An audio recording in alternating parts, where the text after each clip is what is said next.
প্রকৃতি দেখতে আসছি আমরা এখন কুমিল্লা শহরে। গ্রামের যে আবহাওয়া, প্রকৃতি, পাখি, গাছ, ফল ফুল, মুরগি, হাঁস সব কিছুই আমরা দেখতে আসছি। এবং মুরগির বাচ্চারা, একটা মা বাচ্চা কতগুলো মুরগির ছানাকে আগলে রাখে, বড় করে, তাদের লালন পালন করে। প্রকৃতি আমাদের অনেক কিছু শেখায়। এটা হচ্ছে মূলা ক্ষেত।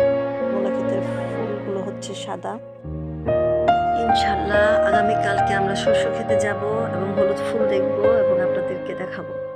ততক্ষণ পর্যন্ত সাথে থাকেন, লাইক কমেন্ট করবেন। আসসালামু আলাইকুম, শুভরাত্রি।